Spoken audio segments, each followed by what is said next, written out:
Static crackled across the sensor bay of the Coalition patrol cruiser Vantel's Grace, and Fleet Marshal Adrian Case leaned forward in his chair, watching a single blip appear on the edge of the tactical display. It was small, it was quiet, and it did not belong there. "Report," Case said, his voice calm but firm. The sensor officer, a thin Coalition tech named Dresch, tapped at his console. "Unknown vessel, sir, drifting near the outer belt of the disputed system. Configuration does not match any known Coalition, Trellin, or Ashari design." Case narrowed his eyes.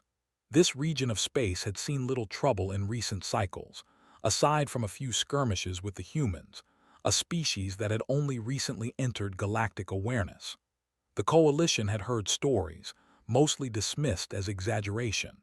A young species, barely out of their homeworld's shadow, could not possibly pose a real threat to an empire that had existed for 3,000 years.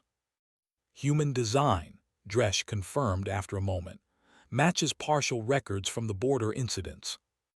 A ripple of quiet interest moved through the bridge crew. Few of them had seen a human ship up close. Case allowed himself a small, confident smile. "Send the standard hail," he ordered. "Identify them. Demand their registry and purpose." The comms officer transmitted the message, a formal greeting layered with Coalition diplomatic protocol, requesting identification under the treaties governing contested space. The bridge waited. Seconds turned into a full minute. Nothing came back. "Resend," Case said, a note of irritation creeping into his tone. Again nothing. No response, no acknowledgement, not even the courtesy of a refusal. The silence was almost insulting. "Perhaps their systems are damaged," offered Dresch. "The ship shows minimal power signatures. It could be adrift, unmanned even." Case considered this. It made sense. A wrecked scout ship drifting without a crew would explain the silence. He almost ordered a salvage team to be prepared, but something about the readings bothered him. The power signature was low, yes, but stable, controlled. Not the flicker of a dying reactor, but the quiet hum of something waiting. "Bring us in closer," Case said. "Non-threatening approach vector. I want a visual." The Vantel's Grace adjusted course, along with its two escort vessels, the smaller and faster Ashwind and Renax Pride. As they closed the distance, the human ship came into clearer view on the main screen. It was long and dark, with sharp angular plating that seemed to absorb light rather than reflect it. No insignia was visible, no obvious markings of allegiance beyond a small emblem near the bow that none of the bridge crew recognized.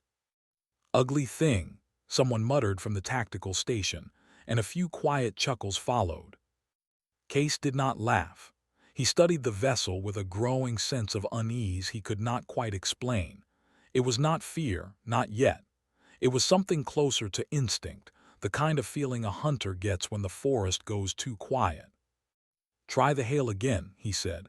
"Direct channel this time, let them hear a voice." The comms officer complied, and Case leaned toward the microphone himself. "Unknown vessel. This is Fleet Marshal Adrian Case of the Coalition 3rd Patrol Fleet. You are in contested space. Identify yourself and state your purpose, or you will be considered a hostile presence." The words echoed across the open channel and out into the vacuum. The response was silence. Case's patience, which had never been infinite, began to wear thin. He glanced at Dresch. Anything, any indication they even received the message. "Signal was received, sir. Confirmed by their receiver array. No response has been sent." That was worse than silence born of ignorance. This was silence born of choice. The ship had heard them and had decided not to answer. Case felt a flicker of something old and primal stir in his chest, the same instinct that had guided his ancestors away from certain caves and certain shadows. He pushed it down. He was a fleet marshal of the Coalition, commanding 3 warships against a single, apparently unmanned or uncooperative vessel. There was no reasonable cause for concern. "Very well," Case said, straightening in his chair. "If words will not get a response, perhaps action will. Charge forward cannons. Fire one warning shot across their bow. Wide berth, no direct contact.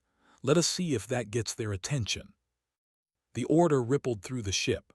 Weapons officers confirmed targeting solutions, the massive forward cannon of the Vantal's Grace humming to life with a low, building charge. Case watched the human ship on the screen, half expecting some last-second response, a flicker of lights, a hurried message, anything. Nothing came. Fire, Case said. A bright bolt of energy lanced out from the Vantal's Grace, arcing wide across the bow of the human vessel, close enough to rattle any crew inside, but carefully aimed to avoid a direct hit.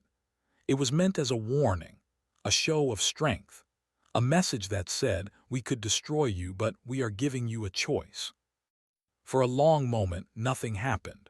The human ship remained still, dark and silent, as if the warning shot had simply been absorbed into the void without consequence. Then, without any hail, without any warning, without a single word exchanged, the running lights along the human ship's hull flared to life all at once, bright and sudden, like eyes opening in the dark. Case felt his stomach tighten. "Sir," Dresch said, voice suddenly tense, "their weapons are charging, all of them at once." The bridge fell silent. Case stared at the screen, at the ship that had ignored every hail, every warning, every attempt at communication, and was now, without a single word spoken back, preparing to answer in the only language it seemed willing to use. "Brace for evasive maneuvers," Case said quietly, though some part of him already understood it would not be enough. Inside the human ship, the corridors were quiet, lit by soft amber emergency lighting that had activated the moment the warning shot struck nearby space. There were no alarms blaring, no crew running through hallways in panic. Everything moved with the calm precision of a rehearsed routine. On the bridge of the ship, officially registered as the ISV Dauntless Return, Captain Daniel Reyes sat in his chair with his arms loosely crossed, watching the tactical display with the mild interest of a man watching weather roll in. Beside him, Commander Alice Novik stood with her hands clasped behind her back, her eyes narrowed at the 3 coalition ships now closing in. "They fired a warning shot," Novik said. "Wide arc, no direct hit. Standard intimidation tactic." "Noted," Reyes replied. His voice was even unbothered. "Options. We could respond with a message now, might avoid further escalation." Reyes shook his head slightly. They had their chance. 3 hails ignored on our end deliberately, and they still chose to fire instead of waiting for a response or sending a boarding request. That tells us how they operate. Words mean nothing to them until action backs it up. He paused, considering the ships on the screen. "So we'll speak their language instead." Novik allowed herself a small, thin smile. "Understood, Captain. Weapons are already charged." Lieutenant Sana Whitfield, seated at the communications station, looked over her shoulder. "Sir, permission to send a final message before we act. Standard for the log." Reyes nodded once. "Keep it short."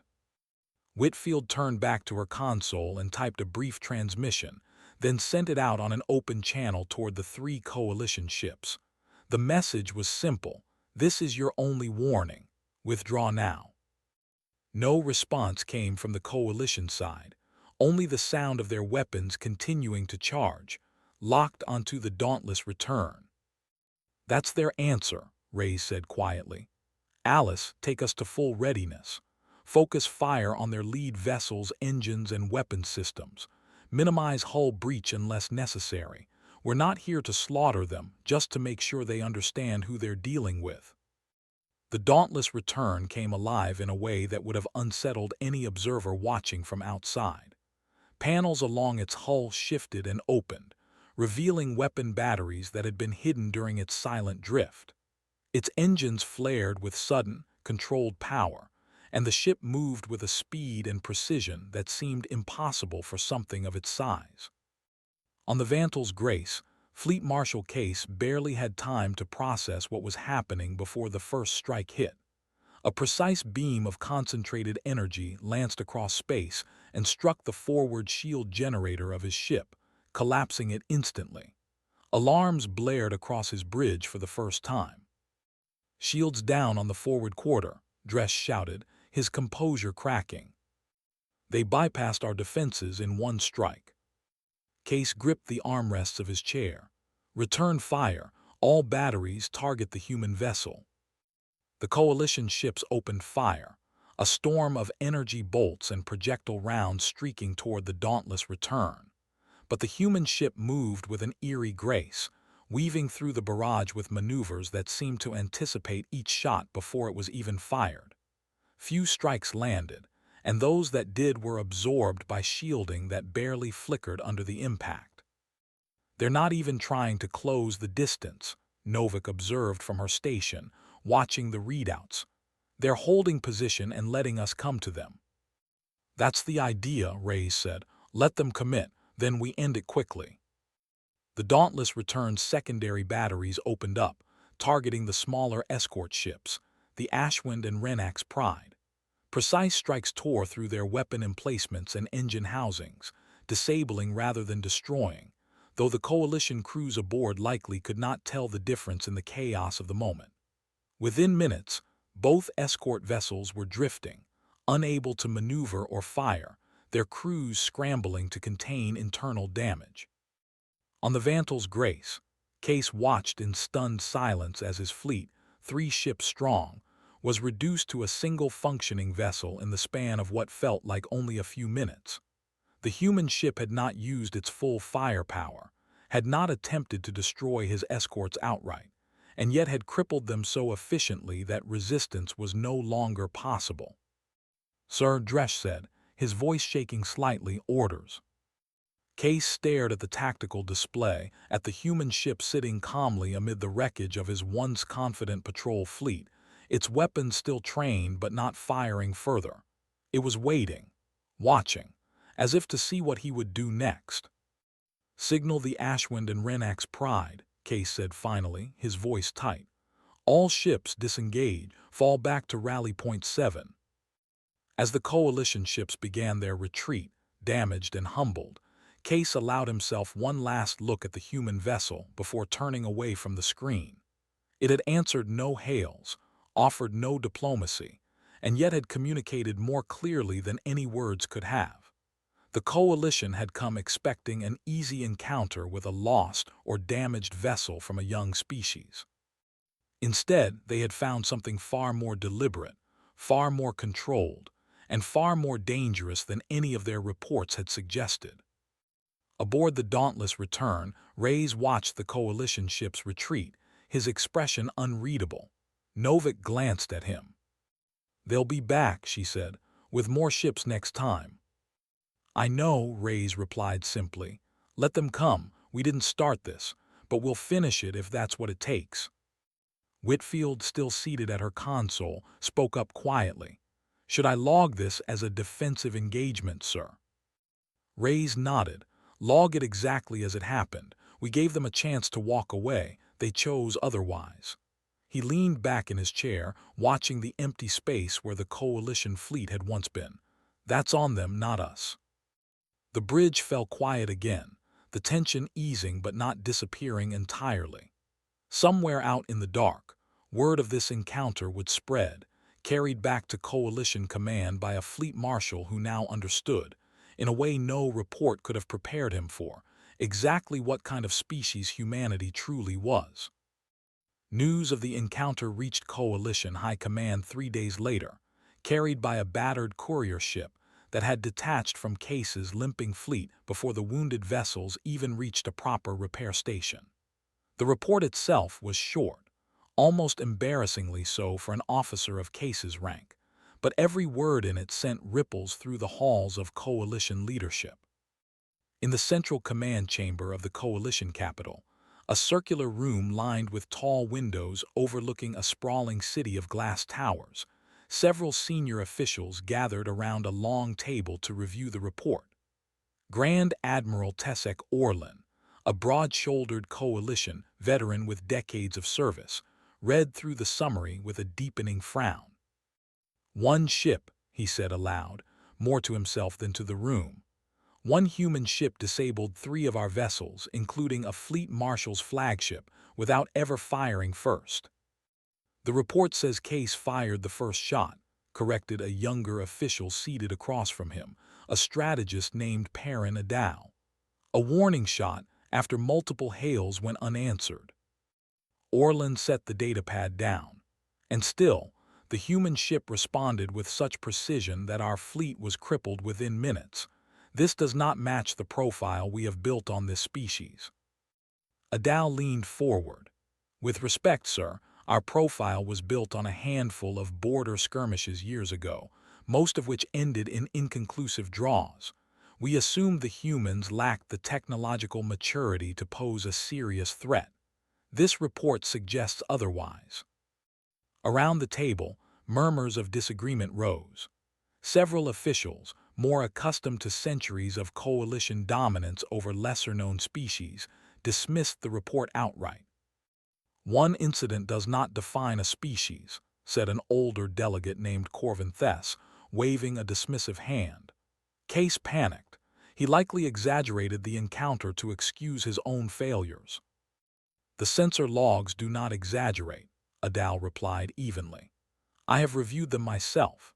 The human vessel maneuvered with a level of coordination that exceeds most coalition combat doctrines. It targeted disabling strikes with near-perfect accuracy, avoiding unnecessary casualties while still neutralizing 3 warships. Orland raised a hand, silencing the growing argument. Regardless of the cause, the outcome remains the same. A single human vessel embarrassed a coalition patrol fleet. This cannot go unanswered, both for the sake of our reputation among allied species and to properly understand what threat, if any, humanity truly represents. He turned to a large display at the end of the table, where a star map flickered to life, showing the disputed system where the encounter had taken place.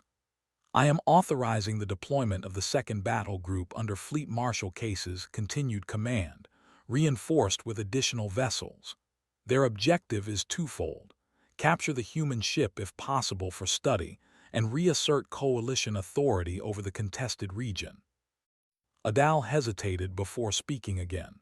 Sir, if this is truly the doctrine of an entire species, sending more ships may only escalate the confrontation. Then we will finally understand what we are truly dealing with, Orland said, his tone final. Far away, aboard the dauntless Return, life continued with the same quiet discipline it always had. In the ship's modest mess hall, Reyes sat across from Novick and Whitfield, sharing a simple meal of preserved rations while reviewing updated sensor data on a small tablet. They've pulled back to regroup, Novick said, tapping through the readings. Long-range scans show increased activity near their nearest fleet staging point. They're not done with us. I didn't expect them to be, Reyes replied. A wounded pride doesn't just walk away. Whitfield set her tablet down. Can I ask something, sir? Why didn't we destroy them outright when we had the chance? We disabled them, but we let them retreat. Reyes considered the question for a moment before answering. Because that's not who we are anymore. There was a time, generations ago, when humanity nearly wiped itself out through wars that had no restraint, no limits. We learned eventually the hard way that strength without control is just another form of self-destruction. He set his own tablet aside. This ship, and every ship like it, exists to protect what's left of that lesson. We don't seek out fights. But if a fight comes to us, we make sure it ends quickly and clearly, with as little unnecessary harm as possible. Novick nodded in quiet agreement, efficient, not cruel. Exactly, Reyes said. The coalition will come back with more ships, maybe a lot more. But the outcome won't change just because the numbers do. We're built to endure, not to provoke. Whitfield glanced between the two of them, and if they don't listen this time either. Reyes's expression didn't change, though something steady and resolute settled behind his eyes. Then we answer again. As many times as it takes for them to understand we're not looking for a war, but we won't run from one either. The Dauntless Return continued its slow drift near the edge of the disputed system, its systems quietly monitoring the growing coalition presence gathering in the distance. Days passed with careful preparation aboard the human vessel, routine maintenance checks, weapon calibrations, and quiet briefings among the small crew. There was no fear in their preparations, only the calm, practiced readiness of people who understood exactly what they were capable of, and exactly what price they were willing to pay to protect their principles. Meanwhile, the newly reinforced Coalition's second battle group assembled at their staging point, a formation of over a dozen warships under Case's renewed command. Case stood on the bridge of his repaired flagship, staring out at the assembled fleet with a mixture of confidence and quiet unease he chose not to voice aloud. He had underestimated the human ship once already. He would not make that mistake again, not with this many ships at his disposal. As the fleet began its slow advance toward the disputed system, neither side spoke of retreat. Both understood in their own way that the coming encounter would not simply be another skirmish, but a defining moment that would shape how an entire galaxy would come to see humanity, and how humanity would, in turn, come to be known among the stars. The stars near the disputed system seemed to dim slightly as the Coalition's second battle group emerged from transit, a formation of 14 warships spreading out in a wide defensive arc. At the center of the formation, Fleet Marshal Case watched from the bridge of his flagship as the human vessel came into view on the main display, still drifting in the same position it had held for days, calm and unmoving, as if it had been waiting for them the entire time. Confirmed visual on the target, Dresch reported, his voice steadier now than it had been during their first encounter, though a faint tension still lingered beneath his words. No change in its power signature. It hasn't moved. Case studied the ship for a long moment. 14 warships against one. The numbers alone should have been reassuring, yet something about the human vessel's stillness unsettled him more than any show of aggression could have. "Open a channel," Case ordered. "Let us see if numbers change their willingness to speak." The comms officer transmitted the hail, and this time, to the surprise of the bridge crew, a response came almost immediately. Lieutenant Whitfield's voice, calm and clear, filled the channel. "Coalition Fleet, this is the ISV Dauntless Return. You have returned in greater numbers, but our position remains unchanged. We are not here to start a conflict. Withdraw now, and there will be no further engagement." Case leaned forward, both surprised and irritated by the directness of the message. "This is Fleet Marshal Adrian Case. Your vessel has caused significant damage to Coalition forces and now stands in violation of contested territory law. Power down your weapons and prepare to be boarded or face full destruction." There was a brief pause before Whitfield's voice returned, unwavering. "That is not going to happen. This is your only warning. Withdraw, or we will finish what your fleet started 3 days ago." A tense silence settled over the Coalition bridge. Several officers exchanged uncertain glances, clearly unsettled by the calm confidence in the human's voice, a confidence that seemed entirely unearned given the disparity in numbers. Case's jaw tightened. He would not be lectured by a single ship, regardless of what it had done before. "You have made your position clear," he said into the comm. "So have we. All ships prepare to engage." The channel closed. Aboard the Dauntless Return, Reyes exchanged a brief glance with Novik. "They're not backing down," he said. 14 ships, Novik confirmed, reading the tactical display. "Mixed classes, heavier armor than the last group. They came prepared this time." "So will we," Reyes said. "Initiate Defensive Protocol 7. Deploy decoy drones and begin staggered maneuvers. Focus fire priority on their command and control vessels first, then work outward." The Dauntless Return systems hummed to life with renewed intensity. Small drones launched from hidden bays along its hull, scattering into the surrounding space and broadcasting false power signatures designed to confuse Coalition targeting systems. The ship itself began a slow, deliberate drift, using the nearby asteroid field at the edge of the disputed system as partial cover, forcing the larger coalition formation to adjust their approach. The coalition fleet opened fire first, a massive coordinated volley meant to overwhelm the single vessel through sheer volume. But the human ship's evasive patterns, combined with the scattered decoy signatures, caused much of the barrage to strike empty space or the drifting decoys instead of their intended target. "They're using the debris field against us," Dresch reported, frustration creeping into his voice. "Our targeting systems keep locking onto false signals." Case gritted his teeth.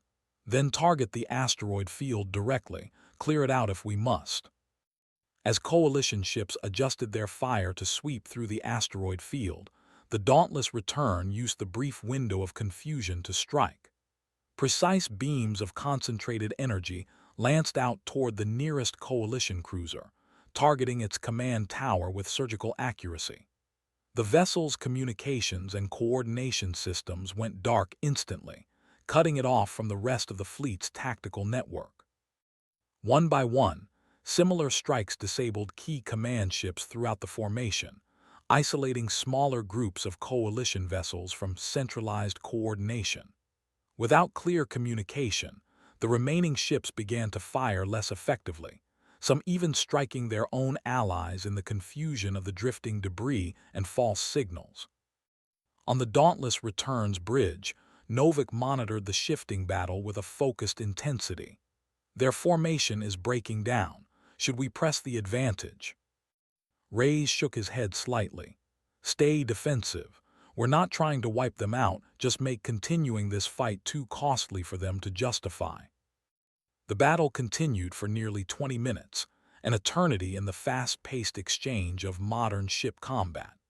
The dauntless Return moved with an almost predictive grace, weaving between incoming fire while its own strikes methodically dismantled the coalition fleet's ability to coordinate and fight effectively. Ships that had once stood in a confident, organized formation now drifted in scattered disarray. Several disabled entirely, their weapons and engines rendered useless by precise, non-lethal strikes. Aboard his flagship, Case watched the tactical display with a growing sense of dread. Nearly half of his fleet had been neutralized, not destroyed outright, but rendered combat ineffective, a distinction that felt almost more unsettling than outright destruction would have been. It meant the human ship had the capability to end this far more decisively, and had chosen restraint instead. "Sir," Dresch said quietly, "remaining operational ships report significant damage. Recommend immediate withdrawal before further losses." Case stared at the human vessel on the screen, still holding its position near the asteroid field, weapons cooling but ready, watching the remnants of his once-proud battle group with what he could only interpret as patient indifference. He thought of his earlier confidence, his certainty that greater numbers would guarantee a different outcome. He had been wrong, catastrophically so, and the cost of that misjudgment now drifted around him in the form of crippled warships and stunned, frightened crews. "All remaining ships," Case said finally, his voice heavy with reluctant acceptance, "disengage and fall back. We are done here." As the surviving coalition vessels began their retreat, Case allowed himself one last, lingering look at the human ship that had, once again, refused to be intimidated, refused to escalate beyond what was necessary, and had still managed to leave his forces humbled and diminished. It was becoming increasingly clear to him that the coalition's understanding of humanity had been dangerously, perhaps fatally, incomplete. Smoke and static filled the emergency channels as the remnants of the coalition's second battle group limped away from the disputed system. Aboard his damaged flagship, Fleet Marshal Case moved through the corridors himself, stepping over fallen debris and past crew members tending to injuries, rather than remaining isolated on the bridge. It felt important, somehow, to see the true cost of his decisions firsthand. In the ship's makeshift medical bay, rows of injured crew lay on cots, tended by exhausted medics who had been working without rest for hours. Case paused beside one young officer, barely more than a cadet, whose arm had been badly burned during an internal power surge caused by an enemy strike. "You did well out there," Case said quietly, though the words felt hollow even as he spoke them. The young officer offered a weak, uncertain smile. "We didn't even see them coming most of the time, sir. It felt like fighting shadows." Case said nothing further, only nodded and continued on. The image stayed with him as he made his way back toward the bridge, a quiet reminder of the price paid for underestimating an enemy that had never wanted this fight in the first place. Back on the bridge, Dresch greeted him with a grim update. "Sir, final damage assessment complete. We've lost 6 ships outright, with the rest suffering moderate to severe damage. Casualties are still being counted, but early estimates suggest significant losses across the fleet." Case absorbed the report in silence, staring out at the stars beyond the viewport. 6 ships lost, dozens more crippled, and all of it against a single vessel that had, by all accounts, held back from delivering a killing blow whenever the opportunity presented itself. "They could have destroyed us entirely," Case said aloud, almost to himself. "At multiple points during that engagement, they had clear opportunities to finish us completely, and yet they chose disabling strikes instead." Dresch hesitated before responding. "Strategic restraint, sir. Perhaps they feared reinforcements arriving." Case shook his head slowly. "No, I don't think that's it." He turned to face his bridge crew, many of whom looked as shaken and exhausted as he felt. "I believe restraint was never a limitation for them.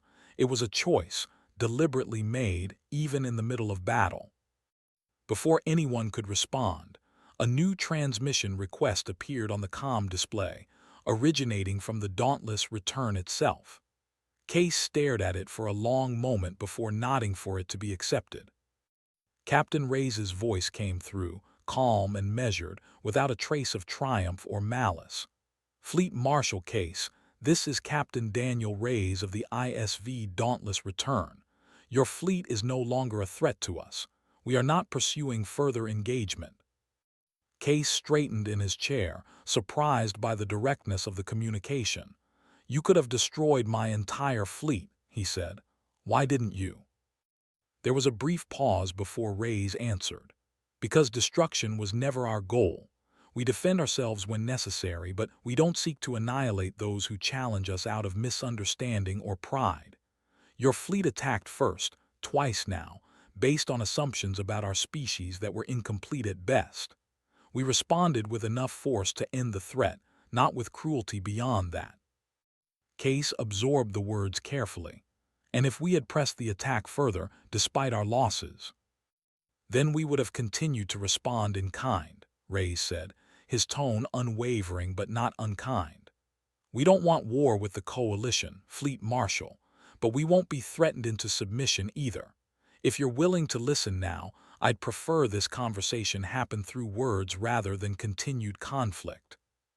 Case considered the offer, weighing pride against the undeniable reality of his fleet's condition. Finally, he nodded, though the human captain could not see the gesture. "I am listening, Captain Reyes." "Return to your territory," Reyes said. "Report what happened here honestly, without exaggeration or diminishment. If the Coalition wishes to understand humanity better, send representatives capable of genuine dialogue, not more warships expecting easy submission. We are willing to talk, but only from a position of mutual respect." The offer was simple, almost startlingly so given the circumstances. Case had expected demands, perhaps even outright hostility from a species that had just decisively defeated his fleet not once, but twice. Instead, he was being offered a path toward peaceful resolution, extended by an enemy that had every advantage necessary to demand far more. "I will relay your message to Coalition High Command," Case said finally, "though I cannot guarantee how it will be received." "That's all we ask," Reyes replied, "a chance to be understood rather than assumed." The channel closed, leaving the coalition bridge in contemplative silence. Case remained still for a long moment, processing not just the tactical defeat, but the deeper implications of what had just transpired. The human captain could have easily leveraged his position to demand harsh terms, reparations, or worse, yet had instead offered nothing more than an invitation toward honest communication. As the surviving coalition fleet began its slow journey back toward friendly territory, Case found himself reflecting on his own species' long-held assumptions about humanity. They had been viewed as young, reckless, prone to aggression without discipline, a species that would need to be managed carefully as it grew into galactic awareness. Yet everything he had witnessed suggested something far more complex, a species shaped by hardship into something disciplined, restrained, and dangerously capable when pushed. Days later, as the battered fleet finally reached a coalition repair station, Case submitted his official report personally, refusing to delegate the task to subordinates as he had after the first encounter. He detailed everything honestly: the failed hails, the warning shots, the overwhelming tactical superiority displayed by a single human vessel, and finally, the unexpected offer of peaceful dialogue extended even after decisive victory. The report, once again, sent ripples through coalition high command, though this time, the tone within those halls shifted from dismissive confidence toward genuine concern and curiosity. If a single human vessel, operating without reinforcement or support, could achieve such decisive results while still choosing restraint over annihilation, then perhaps humanity's true nature had been fundamentally misunderstood from the very beginning. Grand Admiral Orlin, upon reading the full report, called for an immediate council session, recognizing that the situation now required a response far more nuanced than military deployment alone. It was time, he decided, for diplomacy to take precedence over further shows of force. The transport shuttle carrying diplomat Yeva Solt shuddered slightly as it exited transit space, arriving near the coordinates provided by Coalition High Command for what had been carefully described in official documents as a diplomatic clarification mission. Solt watched through the small viewport as the ISV Dauntless Return came into view, still holding its quiet position near the edge of the disputed system, exactly where it had remained through two separate engagements with coalition forces. Solt had spent years navigating the complex diplomatic relationships between the coalition and its many neighboring species, yet nothing in her experience had prepared her for a situation quite like this one. She had read Fleet Marshal Case's reports in full, studied the sensor logs personally, and still found herself struggling to reconcile the previous coalition assumptions about humanity with the reality described in those documents. As her shuttle received clearance and docked with the Dauntless Return, Solt straightened her formal attire and took a steadying breath before stepping through the airlock. She was greeted not by an honor guard or elaborate ceremony, but by a single officer waiting quietly in the docking corridor. "Diplomat Solt," the officer said, extending a hand in a gesture Solt recognized from her studies of human customs. "I'm Lieutenant Sana Whitfield. Captain Reyes is expecting you." Solt shook the offered hand, nodding the simplicity of the greeting, so different from the elaborate protocols she had anticipated. "Thank you, Lieutenant. I appreciate the captain's willingness to meet." Whitfield led her through the ship's corridors, and Solt found herself studying her surroundings carefully. The ship was clean, orderly, but without unnecessary ornamentation, every corridor and room serving a clear, practical purpose. It felt less like a warship built for intimidation, and more like a vessel built for endurance, for a crew prepared to remain self-sufficient far from any support for extended periods. They arrived at a small conference room where Captain Reyes waited, standing rather than seated, a gesture Solt appreciated as a sign of respect. He was younger than she had expected, though his eyes carried a certain weariness that suggested experiences far beyond his apparent years. "Diplomat Solt," Reyes said, offering a polite nod, "thank you for coming." "Thank you for the invitation, Captain," Solt replied, taking the offered seat across from him. I'll admit, after reviewing Fleet Marshal Case's reports, I wasn't entirely certain what to expect from this meeting. Reyes allowed a faint, tired smile.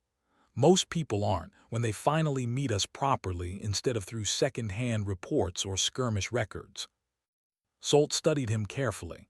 May I ask directly, Captain, why your ship chose restraint during both engagements?